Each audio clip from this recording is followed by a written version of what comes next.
BJP की ओइजबा Manipur कमाना कन गदे हाइबसे मसी की फॉर्मुला दा गवर्नमेंट अमा सेमुकपने सिमा लेरे अदुग तसेंग हाइता गदी अखोई जे सब चाना को अखोई दा लेजिस्लेटिव काउंसिल अमा लेर कादी पाजी फगदबने अदु लेजिस्लेटिव काउंसिल की प्रॉब्लम से करी लेगे हाइबम तमदा मोइन हाइजे लेजिस्लेटिव काउंसिल अमा लेबे ताता गदी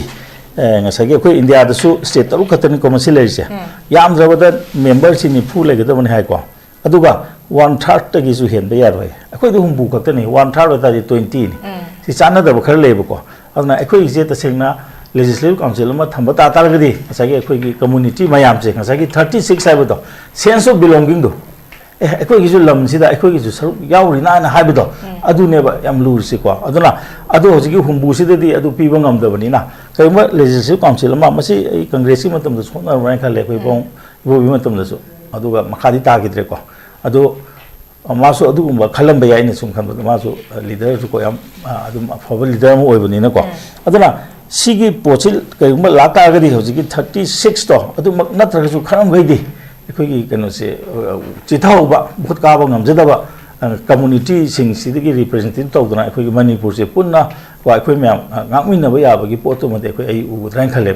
अदु होजि येंगसि होजि अइना येंगि से कयनो हाबम त होइना नेमसा के गेन ओइ मागी खुदोंग जादब लेरम बय मा त सेंग हाय तागदी मा दे होजि कोइ इम्फाल लाको मतम द थुइदोंना प्रॉब्लम ले रदन खले अदु वय कोइना सुम ताब द नुवाय तबदा होजि होजि सो दुम मका ताना खने ने सिंसिना दुम कुकु या वय जे सिजन बि मसाना जो सिजन द्रम ने को होजि की खौति से वाईफाई ने अमदु मार ने तो सिजन देबा कोइना एस कुकी की मारक की हाय की मोय तरा से हाना खतंग फाइने चलो मोय तरा जे नोई की इम्यूनिटी जे काय गनो ना खोने सागत पि बदम तो मन लई सैदा मणिपुर थुगाय बसे थुगायु ने नोई कायना गदि मणिपुर थुगाय बंग मरोय ने हायदना ngसागी को अखोइना इंडिकेशन पि बदम तो बम ले अदो मसीदी एदि तो हनजनिंग दे ममदि केनो द मखोय तोंगान तोंगाना 36 कम्युनिटी जे काय जखरगे कुकी ने जखरगे लोय मांगी रोइद्रो यस सोंद सो दुंगाय ने नगाय ने जखरगे लोय मांगी रोइद्रो असि अदु तागदी अखोई कम्युनिटी जे अहुम गतने ना हाइदोरिब्रा अदुदे अखोई शेड्यूल ट्राइब लिस्ट दा कुंट्रा तरु यावसे लोथोस अनि खतन हाकरस अदु यागद्रा अदुना सिगुंबा आइदि लैरिबो पोसिगा अखोइना येंगिबो परसेप्शन से ओनबदा अखोइदे दम लान होबदे दम हाइबने हे वाईफाई दी नतेने मोइदि तोंगान वाईफाई सोपिगनो अदिगी को मार सोकनो अदिगी अखोइगी मिजो सोकनो हाइबसे अखोइ दम हाइबा अदु अखोइना सोना खदि तौगन पलप पलप तौरगो को हेक्ता से तोक्सिन बिबने अदुना हंदति मै याम सेंगे मै सेंबाय बु कमाय याम सेंगे बु हुजि को नेम जाक गेंबो मागी दो कोइ अदुगी हुजि तोंगान बा पोदम लेग्रे मागे मपुर बद सि लेबनिना मान कमाय तौनो काय दो अदु मा हुजि बहुत कादने कोइना मंत्री मयाम दो ओरे मंत्री ओबि यारगा डिप्यूटी सीएम ओबि कदबि यारोइते हान खंगल आबो फोन हातने बको अदुना मा मक्सो अखोइ थादौनि का हाइरिसे बसी तसेंना हाइदागदी ngसागी मोगी कुकी नि हारबो मारकता खुलाई पाइरगा मुखै मयामगी मचिन मेन बदो ngमक्त्रे हाइबने बौजिकति अदा हजि केरुमा मकाता ना मचिन मेलगा दुम यागे हारगना अदु मखोगी लेखा तामिनबा ताव अदु नत्रगना अखोइ दि सिनी हाइना चोंथोरपा तातागदी असेंग बजे थोलागा ngसागी हारिबा अखोइना लौथो ओइना हारिबा एनी ट्राइब तो अदुदि मथंदा दुम केनगदो पोने अदुना सिमा याम फुबा खोंथांगमनि दि अतोपा अमदना ngसागी आइना हाइजबदो नंबर 1 अखोई मणिपुर से अखोई कम्युनिटी कुंट्रा तरुंगना साबा पोने हाबदमा आमना मरोइबो पोदमनि अदुगा हजिक आईडीपी द लैरिबो सिंचे लोनमो मयम हलन नंगी नकननि पिलोन मयबो हनिंगी हनरिजि करिगिनो कनाना तौरिनो हाबसे मसिगी क्वेश्चन मथंदा हंजबो क्वेश्चन निको मदो अदा हजिकदि सीएम मो ओरबनिना एक्सेल लोर कनेना चपतान खल्ली अदु ngarang mak simak keno tabu matamda अदुबुदी आइना सुम खनबो मतमदा गवर्नमेंट चेंज तौरपनिना तौ माले मोय हाई केनेल दको लो सिंग उबा थबक सुबा याबदो हजिकते मु याहानद्रेन हाय अदुबुदी नोंनिनि सोय सोल तौरकद्राइन खली अदुना आई अहानबा राउंड आई हाजनिंगबदी हजिकि अनोबा चेंज ऑफ कार्ड हायबा तारे को सि लाको मतमसिदा अखोय मोयदा मैक्सिमम कोऑपरेशन पीबा मसंगी अदुगा हानगी पुबिरंबा ऑनरेबल सेफ को मखोयसु ngसागी को हेक्ता कनो से अखोगी अतोबो पार्टी देगी मुन मदौनगा तौरगा हेक्ता नाकन दे इंथो फोटो तबो तागदि बदो याम फजदबो ओगनी दि माई टीम से सिना मागी मिनी सिना आइगी मिनी हादना चखिबा तागदि मदुजु खादिगी लाइबक थिबो ओगनी अदना बीजेपी हाबिसे अपुनबो पार्टी अमने हाबिसे मसे अखोई काहनिंग दे लोन लोनना बीजेपी का पुनः पामिनरिब मयाम से मसीसु कोई कोलिशन पार्टनर है बिसे उसे कहनिंग दे तसेंग हाय तागदे हजे कोई जेडीयू की सो मपी नि का हाय बिगे निफुंग नुंग ताइदना मदुमक लाकपता तारगदी कोइना हाइनिंगबदी मोइ कोई हारिबा कोई मणिपुर दा सुख सांख्रबा जै अहुम मया फजल आपसे कोई कॉन्फ्लिक्ट सिना मरम ओराकाना कोई नेशनल हाईवे सिंग चटपा यादबा कोई कम्युनिटी अनि चंगनबा यादबा बफर जोन लेबगी पोरा मयाम अमदि लेरिबनी अदुबु हौजिक मणिपुर प्रजा मियामना पाइबसी मसि पुनमक्से यालकांदा फुल्ली नॉर्मलसी रेस्टोर तौरपदुनी मणिपुरी प्रजा मियामना पाइबसे अदुबु नौना खल्लबा कोई चीफ मिनिस्टर दी आईडीपी सिंगी मतंगसु कोई मयाम अमसे फोंदोकरे हबतारे कोई मरोइन आईडीपी सिंगना मसा मसा के मेमदा हंजिल हन्नबगी दमकतसु फर्स्ट प्रायोरिटी न थबक पांगतोकनी हाबनी मसिना फर्स्ट प्रायोरिटी ओना थम्मकांदा थम्बगी वाखक्तनी बट अदुबु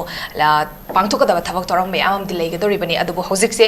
सुमना खकी वासक लौखरगा कोई ngasi assembly की फममी ऑफिस अबाव चंगद्रिबनी हबतारे अदुइ तारगदी मखा तारा थबक तौरम मयाम सु पांगतोरकनी हाबिगे असादु थंगदि अदुबु पाइखलकदबा थबक तौरम मयाम सिदा कोई चैलेंजेस मयाम अमदि फेस तौरकनी हरिबा चैलेंजेस मयाम से कोई ममांगदगी सो पीआर गवर्नमेंट लेरिकांदेसो कोई नेशनल हाईवे सिंग चटपा यादबगी पोरम खक कोई चलहनगनी हाइना ऑर्डर थोक तारगसो फुल इंप्लीमेंट तौबा ngamdabagi पोरम खक लाखरबनी अदुबु हारिबा पांगतोकदोरिबा थबक मयाम सिदा कोई चैलेंजेस मयाम अमदि लाकदि ओजा कमाय थमिनिंगी हामुक्तबा पुनबु खुमजरे लोनना वासे हागिबा मतमदा सोयंगाम यावगसु मयामना ngakpigani की मियंग दे तोंगांबा मति येंगे कनोना कोई ऑनरेबल अनौन खलबा सेम कोई खेमचाना हागिबदो माना कनोदा लितानुमदा चत्पा मतमदा मा आईडीपी सिंग उनरपा अदिगे मोइगे प्रजा सिंग उनरपा मतमदा आईडीपी सिंग सिना हारिसे मोइगी मयुम मयुमदा हंजनिंग हाबे अदुमाय तौदना तंपाक्ता लेबा आईडीपी सिंग सिसु मयुम मयुमदा हंजनिंग हाबे अदुबो हंजनबा याद्रिसे करि मरम खरि लै हाइना फोंदोकपने मान हाइदो ngasi एकता हंजलनगे हाइगे एकता हंजलनगे हाइब नते अदुगी पोतो मा याम फजर फोंदोमनि ना हजिति मा से मिनिस्टर हाइबदो ओइरमनिना मा सोइदना वे मा सोइ थेरकनी कनाना तौरिनो दो थेरकनी अदुगी मतुंगिना तौगो अखोइना मोइदा खल्ली को साइबिरिदिन ऑफिस वक चंगिरि सिदा याम हेना प्रेशर पीबदि ए लानगने खल्ले अतोप मना हजिक तौरिबो पोछि मणिपुर सी मचे ताबसी आइदि हंजन हंजन अदुम हाइजरे मसे हेक मणिपुरना इंडिया की फिबानुंगा मर्जर एग्रीमेंट यावगिबदगी मणिपुर से कमाइना थुगाइगदगे हाबसी प्लान से होग्रबने हाबसे अदुम हाइजरे मसिगी पोसे हंदक लाइबा कोई बीजेपी की लेगांगना ममांग खर सोरुरगसु मणिपुर से कमाइन तौदना कोई को हानगी लेरंबा सागी सिंगतम से अनी जी कमाइना नुक्सिनाना लेहनसिगे हाइबगे आइदि मागी कनो से पॉलिसी अमा के मखादा संजलप माल मरमदि करिनो हाइबा मतंदा होजि अखोइगे कनो से गमकै संबल खाबा अदिगे फेमा लोथोपा अदिगे अते करेगा सिदि अदुम किसु सोक्ते हाब मसे अदुम होजि अदुम चथरमनि मसे सेंट्रल गवर्नमेंट ना मसे आदि तथरक पोतम ख्वादिगी नुंगाइबा मसे करिनो दा ngasi बौदा मणिपुर की कनो द उदबा अमा हंद उइबा मसे हाइबिरिदनि होजि हानदि को ngसाइगे अखोइगे मणिपुर द तौरैसि हेक हौबदगी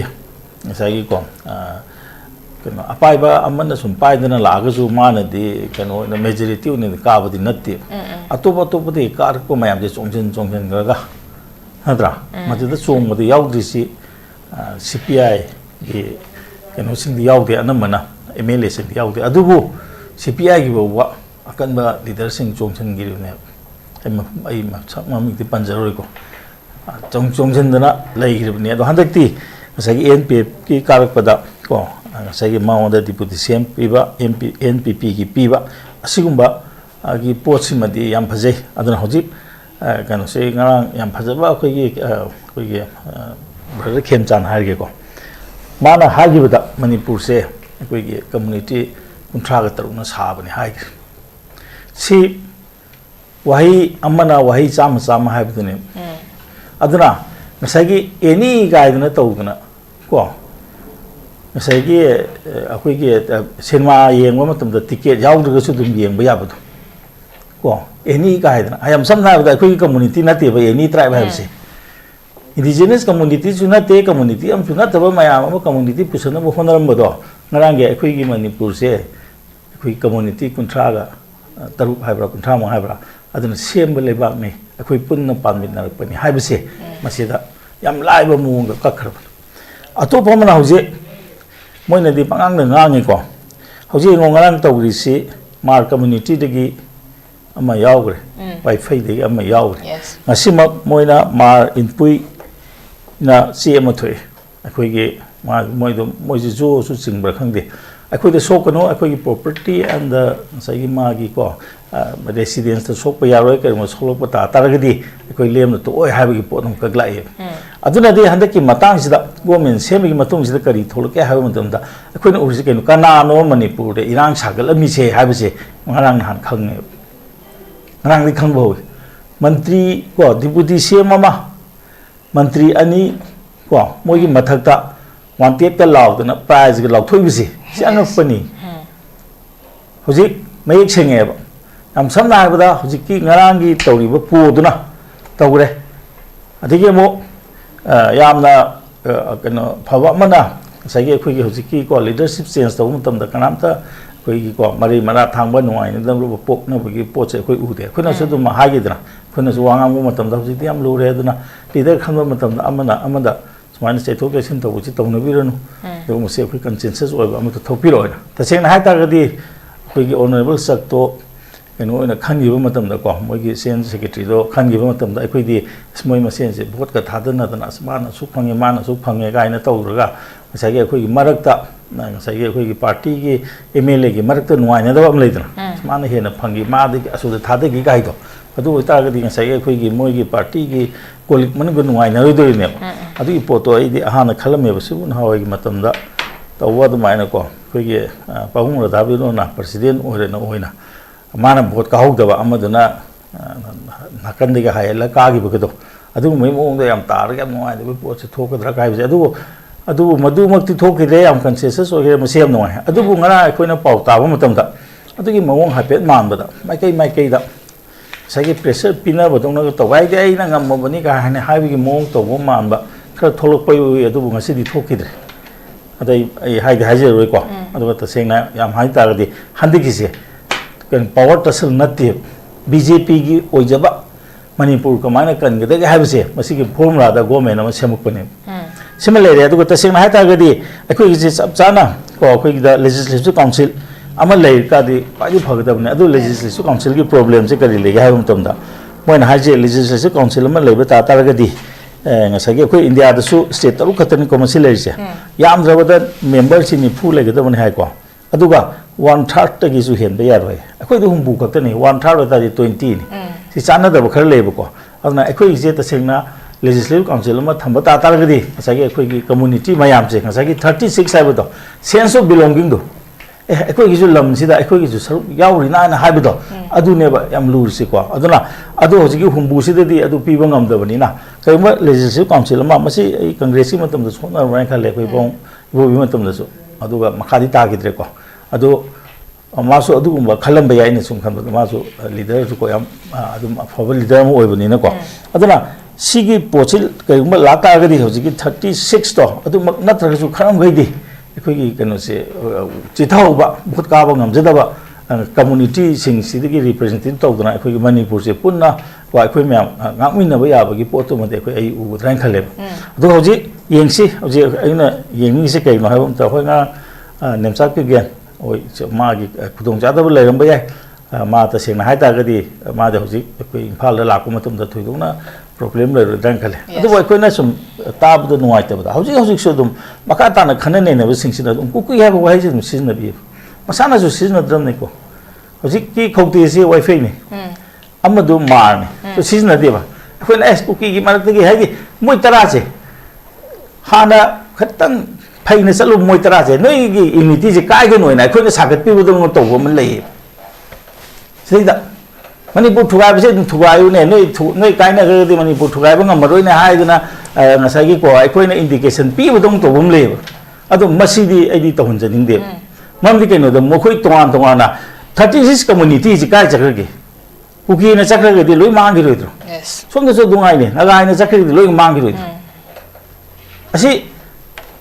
ꯑꯗꯨ ꯇꯥꯔꯒꯗꯤ ꯑꯩꯈꯣꯏ ꯀꯝꯃꯨꯅꯤꯇꯤꯁꯦ ꯑꯍꯨꯝ ꯈꯛꯇꯅꯦꯅ ꯍꯥꯏꯗꯧꯔꯤꯕ꯭ꯔꯥ ꯑꯗꯨꯗꯤ ꯑꯩꯈꯣꯏ ꯁꯦꯗꯨꯜ ꯇ꯭ꯔꯥꯏꯕ ꯂꯤꯁꯇ 53 ꯌꯥꯎꯁꯦ ꯂꯧꯊꯣꯛꯎꯁꯦ ꯑꯅꯤ ꯈꯛꯇꯪ ꯍꯥꯞꯈ꯭ꯔꯁꯤ ꯑꯗꯨ ꯌꯥꯒꯗ꯭ꯔꯥ ꯑꯗꯨꯅ ꯁꯤꯒꯨꯝꯕ ꯑꯩꯗꯤ ꯂꯩꯔꯤꯕ ꯄꯣꯠꯁꯤꯒ ꯑꯩꯈꯣꯏꯅ ꯌꯦꯡꯉꯤꯕ ꯄꯔꯁꯦꯞꯁꯟꯁꯤꯒ ꯑꯣꯟꯅꯕꯗ ꯑꯩꯈꯣꯏꯗ ꯑꯗꯨꯝ ꯂꯥꯟ ꯍꯧꯕꯗ ꯑꯗꯨꯝ ꯍꯥꯏꯕꯅꯦ ꯍꯦ ꯋꯥꯏꯐꯩꯗꯤ ꯅꯠꯇꯦꯅꯦ ꯃꯣꯏꯗꯤ ꯇꯣꯉꯥꯟꯕꯅꯤ ꯋꯥꯏꯐꯩ ꯁꯣꯛꯄꯤꯒꯅꯨ ꯑꯗꯒꯤ ꯀꯣ ꯃꯥꯔ ꯁꯣꯛꯀꯅꯨ ꯑꯗꯒꯤ ꯑꯩꯈꯣꯏꯒꯤ ꯃꯤꯖꯣ ꯁꯣꯛꯀꯅꯨ ꯍꯥꯏꯕꯁꯦ ꯑꯩꯈꯣꯏ ꯑꯗꯨꯝ ꯍꯥꯏꯕ ꯑꯗꯨꯒ ꯑꯩꯈꯣꯏꯅ ꯁꯣꯝ ꯅꯥꯀꯟꯗꯩ ꯇꯧꯕ ꯃꯇꯝꯗ ꯄꯨꯂꯞ ꯄꯨꯂꯞ ꯇꯧꯔꯒꯀꯣ ꯍꯦꯛꯇ ꯁꯤ ꯇꯧꯁꯤꯟꯕꯤꯕꯅꯦꯕ ꯑꯗꯨꯅ ꯍꯟꯗꯛꯇꯤ ꯃꯌꯦꯛ ꯌꯥꯝ ꯁꯦꯡꯉꯦ ꯃꯌꯦꯛ ꯁꯦꯡꯕ ꯍꯥꯏꯕꯨ ꯀꯌꯥꯝ ꯁꯦꯡꯒꯦꯕꯨ ꯍꯧꯖꯤꯛꯀꯣ ꯅꯦꯝꯆꯥꯛ ꯀꯤꯒꯦꯟꯕꯣ ꯃꯥꯒꯤꯗꯣ ꯍꯣꯏ ꯑꯗꯨꯒꯤꯕꯨꯗꯤ ꯇꯣꯉꯥꯟꯕ ꯄꯣꯠ ꯑꯃ ꯂꯩꯈ꯭ꯔꯦ ꯃꯥꯒꯤ ꯃꯄꯨꯔꯣꯏꯕꯗ ꯁꯤ ꯂꯩꯕꯅꯤ나 ꯃꯥꯅ ꯀꯃꯥꯏꯅ ꯇꯧꯔꯤꯅꯣ ꯀꯥꯏꯗꯣ ꯑꯗꯨ ꯃꯥ ꯍꯧꯖꯤꯛ ꯚꯣꯠ ꯀꯥꯗꯅ ꯀꯨꯏꯅ ꯃꯟꯇ꯭ꯔꯤ ꯃꯌꯥꯝ ꯑꯃꯗ ꯑꯣꯏꯔꯦ ꯃꯟꯇ꯭ꯔꯤ ꯑꯣꯏꯕꯗ ꯌꯥꯔꯒ ꯗꯤꯄꯨꯇꯤ ꯁꯤ ꯑꯦꯝ ꯑꯣꯏꯕꯗꯤ ꯀꯩꯗꯧꯕ ꯌꯥꯔꯣꯏꯗꯣꯏꯅꯣ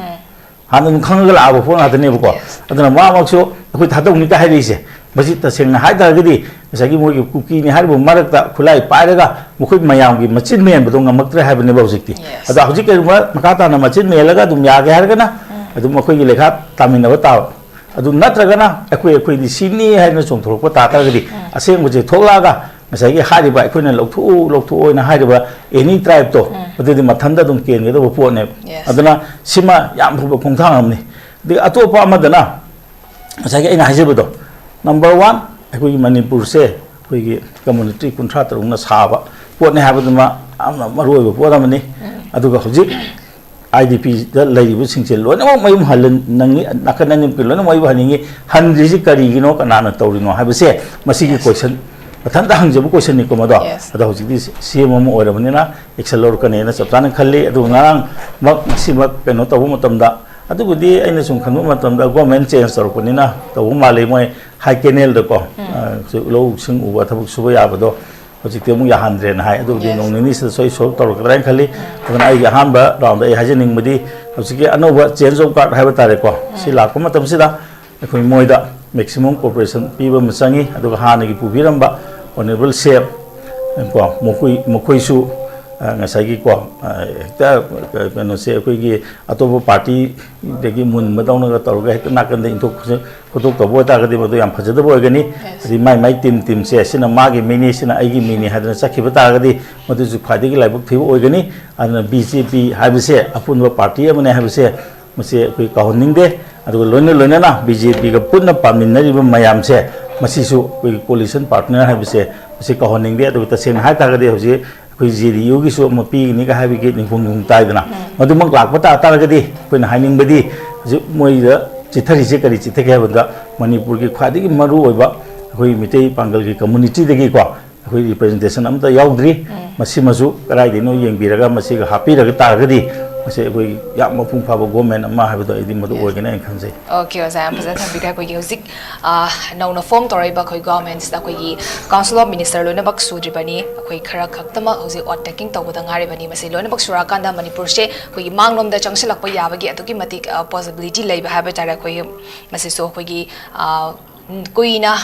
फॉर्म तौबियो हाइना ला कांदा कोई लास्ट वर्ड कोई फाइनली कोई हुजिकती मणिपुर दे प्रजा मयाम ना पांबा पॉपुलर गवर्नमेंट से हुजिक फॉर्म तोराबनी मर मदुना कोई फॉर्म तोराइबा गवर्नमेंट से दा कोई फुली सपोर्ट पिरा कांदा कोई कोऑपरेशन पिरा कांदा मणिपुर की लाइरिबा प्रॉब्लम सिंग इशू सिंग से लोशन दा बहोना बसे हमना मक्तंगाई फदे वा फॉर्म दनी प्रजा ना करम कांदा रिप्रेजेंट तौगदगे हाबदा नान कोई कुकु मिना थोगा काय मणिपुर काय बेया रो हाबदो it is the voice of the people सिमा आई हाइनिंग the moina ko praja kamaina represent tawde praja represent tawde to bahai je mai magi constituency gi MLA de na represent tawde na MLA si pharsu phatrasu representative amamane adaida ada yam kana hare do waru nusu lakpe ko ai yam kan di sanction jarore do ada taseng na moina praja da taina base mai taina haning de hoji yam nuai te bele aina sum khanmada ngarang sengiba government se political party atena sumta thajadaba mawong ne sumaina or kani ju thajadaba adha hosi moi reaction tawom khangde yengbiu ko khabar da kari da apn da ba khar phungtokpon tongan bani moi hosi tanari ba kamaina react toksi ga ji ade ngang cabinet phamde do ngang phamgre kari khanagi ge da khod khangdri ko adu khotani cabinet phamgre tawum thokti tawbo hogre aduna hojik tasena ai sa haijabud hobudang hairi yes hana criticize to ji kari ꯃꯌꯥꯝꯅ ꯄꯥꯝꯗꯕ ꯅꯠꯇ꯭ꯔꯣ ꯍꯥꯟꯅꯒꯤ chief ꯃꯤꯅꯤꯁꯇꯔꯁꯤ ꯂꯧꯊꯣꯛꯈ꯭ꯔꯣ ꯍꯥꯏꯕꯗꯣ ꯂꯧꯊꯣꯛꯈ꯭ꯔꯦ ꯍꯜꯂꯛꯇ꯭ꯔꯦꯅꯦ ꯑꯁꯤꯗ ꯑꯃꯨꯛ ꯇꯧꯔꯤꯁꯤ ꯀꯩꯒꯤꯅꯣ ꯈꯪꯉꯦꯕ ꯒꯣꯔꯃꯦꯟꯁꯦ ꯁꯨꯡꯂꯩ ꯂꯩꯍꯟꯅꯤꯡꯗꯦꯕ ꯑꯗꯨꯅ ꯍꯧꯖꯤꯛ ꯃꯣꯏ ꯔꯤꯠ ꯄꯤꯇꯤꯁꯟ ꯊꯥꯈ꯭ꯔꯦꯕ ꯅꯍꯥꯟꯅ ꯊꯥꯕ ꯌꯥꯕꯗꯣ ꯉꯔꯥꯡ ꯅꯍꯥꯟꯗ ꯊꯥꯈ꯭ꯔꯦꯕ ꯃꯈꯣꯏꯅ ꯑꯍꯥꯟꯕ ꯒꯣꯕꯔꯅꯔꯒꯤ ꯑꯍꯥꯟꯕ PR ꯂꯧꯊꯣꯛꯄꯒꯤ ꯅꯣꯇꯤꯐꯤꯀꯦꯁꯟꯗꯨꯅꯦꯕ ꯍꯧꯖꯤꯛ ꯆꯦꯂꯦꯟꯖ ꯇꯧꯔꯤꯁꯦ ꯖꯅꯋꯥꯔꯤꯒꯤ ꯇꯥꯡ 19 ꯉꯔꯥꯡ ꯅꯍꯥꯟ ꯀꯔꯤꯒꯤꯅꯣꯕ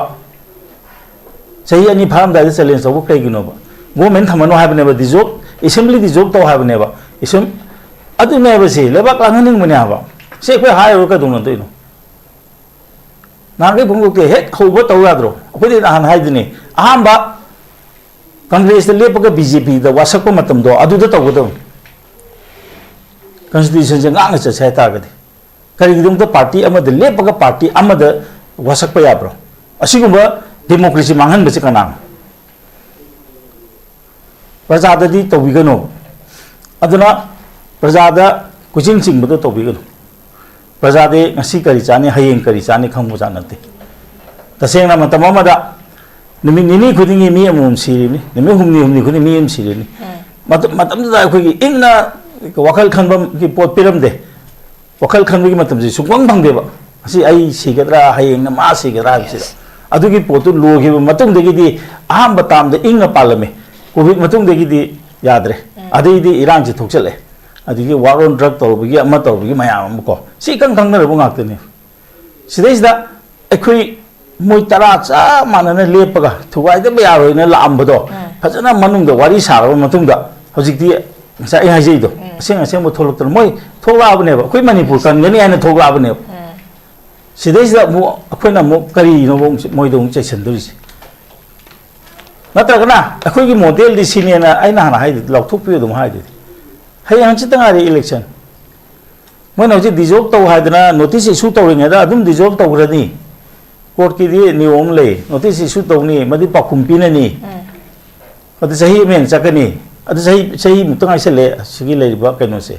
प्रजासिंग वखल खल्लो अफबन करीनो फतबन करीनो है खंगहनबियोब गावहनगनो प्रजा गावरग पैसा थादरग भोट कागे है वखल तौबिगनो अदुना प्रजासिंग जे इंगना अफबन करीनो फतबन करीनो मागी पॉलिसीजन करीनो ngasa haibirapado akhoi moise political settlement nam changi manipur gi lalhau sing je unemployment ga mari leina haleba natte insurgency sing je ai thabak phangde na lan hobu natte manipur gi toan ba history ma leiba gi lan hobu ne adi tagadi kari gi damakta mas moi gi political solution ma pifam je kadui piroi de na akhoi na wang ngum thok tabra thabak phangba phangde adi amna to na lan hobu natte ni thawai na yang kat krisi koi manipur gi damakta kat pani ni अदुना मसे अखोय खंगम थोय हौजि सो दंगाय ऐ थबक फंदे ना एकते याव याबो नतेन अदुना सी मतांग सिदा India के ओइनसु याम चावना खनरबुदो आइदि मदो अखोयगी लैरिबा मणिपुर की situation सिददि अदु यौनदि ऐ खननिंगदे खनबा तारगदि वायम लाकनी मरमदि केनो द कॉन्स्टिट्यूशन अहोबा प्रिएम्बल दबु सोशलिज्म यावबो सोशलिज्म कोन पुसलकनी मसे इमरजेंसी मतम पुसलकनी मतमदुदा हाना प्राइवेटाइज तौरमसे नेशनलाइज तौगिबनेबा इंदिरा गांधी की मतम हौजिति मदु यारक्तदना हौजि हाइजिदि प्लेन साबा हिंदुस्तान एरोनॉटिकल लिमिटेड से थबक सुंदो तौग्रे प्लेन सुगी पीबो गमदे प्राइवेट सिनो हाइरेइनेब ममदा हौजि सो दंगाय स्कूल गवर्नमेंट की स्कूल फते ना प्राइवेट स्कूल तमनरी नत्रो सिगी मरक सिदा सिन्मी सिंगी दंत थोकिबा पार्टी ना हौजि सिन्मी की दंत केदोरिगेबा सिन्नी की करीगी दंत मणिपुर के सुगामना पिकना करीगी पैसा पीगदरी नोबा खुसुमन असम पिहल लिसि करीगी नो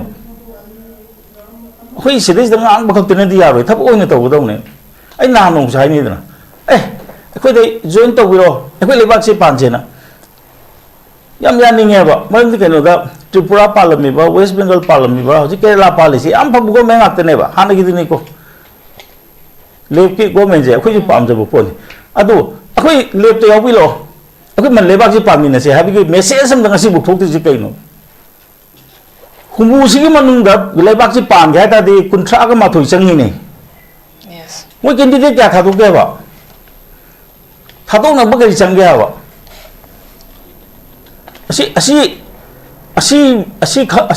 ज्ञान तानदरगदी यारो है अद प्रजा सिंसिदा अखोय अपाम पीगदबनी अखोय सी तौमिनसे मी कौशनगदबनी अदु नतरा अदु नत तागदे हजि प्रजा सिंग करादे चक्कनी हजि ngसाय दो अफब कैंडिडेट से खनजे इलेक्शन दा याम फैये अफब कैंडिडेट थागपिरो कैंडिडेट अफब थागलतना करादे आइगी फुकाउदि पुथोगा कैंडिडेट पु आइना थादब याब्रो कैंडिडेट अफब कमान थागलकनी असिदि पॉलिटिकल पार्टी की मथौने प्रजा मथौ नते पॉलिटिकल पार्टी दा माई मागी कैंडिडेट पिखलको अफब खल्लो हाबा सिगुम क्राइटेरिया दा अखोय कैंडिडेट थादोकने हादन लाक्तोपियो मिंग चला लोब अदुगा थादोको मतमदा प्रजा नम अफबदो खलगा खनगिदौने अदु नत तागदि प्रजादि काय उपाय लेदि प्रजा हाइबसिदि तोंगानबमनी पॉलिटिकल पार्टी दा यावरिबा पॉलिटिशियन हाइसना तोंगानबमनी पॉलिटिशियन सिंग अपामबसे प्रजा के अपामब सिदि ओइरोय हजि तसेना हाइ साबैदनि नांगा याम लागम हजि यंगो कनोदा सिंगमै कंस्टिट्यूएंसी दा हजि चीफ मिनिस्टर अम पीरे सिंगमै कंस्टिट्यूएंसी चीफ मिनिस्टर तानाइसे कनाय मतम दैनो इमोचंद्रबु पोइबा लैगिद्रबु पाबुं को ते काव ममिंगो तुमपोकी मतम दैनेबा फंगदना लाबनेबा हंद पीरिसिदि असिदिबु सिंगमै कामपुना कदबु हागाव दैनो बीजेपी फई फते के वाजि तोखरेजेबा सिंगमैदगी नखोइना थादोकबा एमएलए से सिना मणिपुर की लीड तौगी सब चारबा कैंडिडेट ने पीरक मतमदा सिंगमैगी प्रजा सिंगसिना मोइना चाउथोकचनियाय ओइदो मरम सि करी लेगे हाबा हम सबना द सिंगमैगी प्रजा सिंगसिदा पीबा कनोनेबा अखोइगी कनो हाइतारे को पद्मश्री अवार्ड को मने बसे नखोइना थागलपा कनो से एमएलए से he is the best at the moment हाइदन पीराबनेबा अदना सिगुंबगी मतमनी अदना याम सबना हाबदा प्रजादि अदुम दसकने हाब अइना थागलिबसे याम सबना दा आइगी इसादना फास्ट तारदे आई सावगद्रो आई हावगदु नत्रो अदुमाइन तौदना प्रजा के पामसि तोंगामबनी अदुबु सिंगमै केंद्रगी अतोपा पॉलिटिकल पार्टी दे याव सिंगदनदी साउनिंगबसु यायबा हंदक बीजेपी पामनद्रब मतमसि सोदना पोरगदबा कैंडिडेट अमा कायदगी सिदि सोकबु यारो हायबगे वखल सावगदइने हम सबना हायबदको अदुना सिगुंब पोचि लैबनिना प्रजा न पामी नत्रग पामदे हाबिगिनो प्रजा की पीस पामी इन तप पामी थब इंगां इन सुजब पामी पैसा तानबगी मरमदा येपीदब पामी हम सबना हाबदको अदुना सगी पीसे पुरुकनबने बज तौरिसे तौगदब अखोइना खंगदबदा पीस पुरुक मतमदा अखोइगी स्टेट की कागदबा अखोइगी को हम सबना हाबदा पीस पुरेने दना कनो ड्रग फ्री थादोपा हजि पोपीसे नुतिगी यालिको ngasi so dum yali पुपी याम हेते लेपा अदुनदी प्रजा पेनगद्रा मथंग पीस कार को मतम दे अदु कना कनगदगे अदुना अखोइना पीस पुरो को मतम दा अखोइना सैक्रिफाइस तौदो पोत खर ले प्रिंसिपल खरा अदु मने अदु मखोइ ngaमना तौबो ताइ अदु क मंगाक्रे अदुनेबा सी तौद्रे गा हेंग जिद इलेक्शन दो लाबनिना अखोइ दोना थादे बिरो अखोइ मथंग दे अखोइ सिगुम्बा मुचगे को अखोइ समाय तौजिगे को हाइना प्रजा सिदा हाइजेगदबनि प्रजा से लाइनेब डेमोक्रेसी ददी अदु प्रजा द केहलगा अइमोन वोट पीद्रगदी नोय वाने हाइ तारगदी उन तेनन सखिनेबा अदुना याम समना हाइबदा आइ हाइजेसिनी याम नौरी को अखोइ फुल कोऑपरेशन पीसी अदुगा हजिकी लैरिबो पोचे हंदकी मसकसे तोंगान मसगा मनी हजि अनंबा कम्युनिटी सुजले अंगे हाइजेबदो अखोइगी मिते बांगल गी यावद्री सिम खतंदी मसि यावननबा होना हनबियो मंदि केनो दे लेबो तोबिगन यस अखोई मणिपुर के ओइनदी लेबो तोबिगनोबा मपान के अखोई खंगदी अदुगा मणिपुर के ओइनदी मिते बांगल हाइबसे अखोई कोइना लोइनाबा को मपानदगी लाखबो ओइतागसु अखोई मनुंगी ओगरबो पोत अमनेबा को मोया फैमिली आदि पुरगा लापम तनती सिदा फैमिली पीरगा अदुम फुंगा लेता हंदना अखोई सरुक अम ओगरबा अदुना सिगी पोचे मसि कौबिगनु अदुना अखोई से इंक्लूसिव ओहेंसे हाइ तागदी हजिकी लेबो कम्युनिटी से इंथोक तातारगदी इंक्लूसिव ओबदु सुमम ngamo हाइबसे आइमो तो हाइजिन ओके हम फजन थाबिग्रा जान लोशलकपदा खोगी लेबा खोगी न्यूली फॉर्म तोबा गवर्नमेंट से दुकी मतिका खोगी आसा से थमसी बट दुका ꯑꯩꯈꯣꯏꯒꯤ full cooperation should be ꯁꯤ ꯍꯧꯖꯤꯛ ꯌꯥꯝꯅ ꯑꯩꯈꯣꯏꯒꯤ ꯅꯧꯔꯤ ꯐꯣꯔꯝ ꯇꯧꯕꯗ ꯉꯥꯏꯔꯤꯕꯅꯤꯅ ꯑꯩꯈꯣꯏꯒꯤ ꯊꯕꯛ ꯇꯧꯔꯛꯀꯗꯕ ꯊꯕꯛ ꯇꯧꯕ ꯐꯥꯎꯕ ꯍꯧꯗ꯭ꯔꯤꯕ ꯑꯩꯈꯣꯏꯒꯤ ꯋꯥꯔꯛ ꯄ꯭ꯂꯥꯟ ꯐꯥꯎꯕ ꯐꯖꯅ ꯍꯥꯏꯗ꯭ꯔꯤꯕꯒꯤ ꯄꯣꯠ ꯑꯃꯈꯛ ꯂꯩꯔꯤ ꯑꯗꯨꯅ ꯑꯩꯈꯣꯏꯒꯤ full cooperation ꯄꯤꯔꯀꯥꯟꯗ ꯃꯅꯤꯄꯨꯔꯒꯤ integrity ꯀꯥꯏꯗꯅꯕꯒꯤꯗꯃꯛꯇ ꯊꯕꯛ ꯇꯧꯅꯕꯒꯤꯗꯃꯛꯇ ꯑꯩꯈꯣꯏꯒꯤ ꯄ꯭ꯔꯖꯥꯁꯤꯡꯅꯁꯨ any section of people ꯁꯤꯡꯅꯁꯨ ꯍꯥꯏꯕ ꯇꯥꯔꯦ ꯃꯁꯤꯗ ꯑꯩꯈꯣꯏꯒꯤ ꯁꯄꯣꯔꯠ ꯇꯧꯕ ꯑꯃ ꯆꯪꯉꯦ ꯍꯥꯏꯕ ꯋꯥꯐꯝꯗꯨꯅꯤ ꯑꯩ ꯂꯣꯏꯁꯤꯜꯂꯛꯄ ꯀꯟꯀ꯭ꯂꯨꯖꯟ ꯄꯣꯏꯟꯠꯁꯦ ꯑꯣꯖꯥ ꯔꯕꯤꯗ ꯂꯥꯛꯆꯒꯦ ꯑꯩꯈꯣꯏꯒꯤ ꯉꯁꯤ ꯇꯣꯄꯤꯛꯇꯁꯨ ꯊꯝꯖꯔꯤꯕ ꯑꯩꯈꯣꯏ ꯍꯥꯏꯕ ꯇꯥꯔꯦ ꯑꯩꯈꯣꯏꯒꯤ ꯅ꯭ꯌꯨꯂꯤ ꯐꯣꯔꯝ ꯇꯧꯕ ꯒꯣꯔꯃꯦꯟꯠꯁꯤꯒꯤ ꯆꯤꯐ ꯃꯤꯅꯤꯁꯇꯔ ꯑꯣꯏꯅ ꯋꯥꯁꯛ ꯂꯧꯈ꯭ꯔꯕ ꯑꯩꯈꯣꯏꯒꯤ ꯌꯨꯝꯅꯥꯝ ꯈꯦꯝꯆꯥꯟꯗ ꯃꯍꯥꯛꯀꯤ ꯐꯥꯔꯁ ꯄ꯭ꯔꯥꯏꯌꯣꯔꯤꯇꯤ ꯑꯣꯏꯅ ꯊꯕꯛ ꯇꯧꯒꯗꯕꯁꯦ ꯑꯩꯈꯣꯏꯒ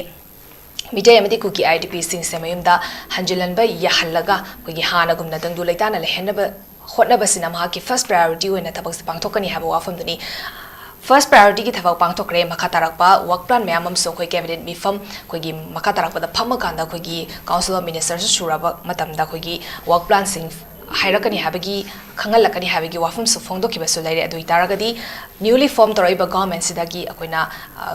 ꯄ꯭ꯔꯖꯥꯁꯤꯡꯅ ꯄꯥꯝꯃꯤꯕ ꯊꯕꯛ ꯊꯧꯔꯝ ꯍꯥꯏꯕ ꯇꯥꯔꯦ ꯃꯅꯤꯄꯨꯔꯒꯤ ꯀꯣꯟꯐ꯭ꯂꯤꯛꯁꯤꯒ ꯃꯔꯤ ꯂꯩꯅꯅ ꯍꯥꯏꯕ ꯇꯥꯔꯦ ꯑꯩꯈꯣꯏꯒꯤ ꯏꯂꯤꯒꯦꯜ ꯏꯃꯤꯒ꯭ꯔꯦꯟꯠꯁꯤꯡꯒꯤ ꯃꯇꯥꯡ ꯑꯩꯈꯣꯏ ꯄꯣꯄꯤ ꯄ꯭ꯂꯥꯟꯇꯦꯁꯟꯒꯤ ꯃꯇꯥꯡ ꯃꯁꯤꯒꯨꯝꯕ ꯃꯌꯥꯝꯁꯦ ꯂꯣꯏꯅꯕ ꯑꯩꯈꯣꯏꯒꯤ ꯇꯧꯔꯛꯀꯅꯤ ꯍꯥꯏꯕꯒꯤ ꯑꯁꯥꯁꯦ ꯊꯝꯕ ꯑꯃꯈꯛꯁꯨ ꯆꯪꯉꯦ ꯍꯥꯏꯕ ꯋꯥꯐꯝꯗꯨꯅꯤ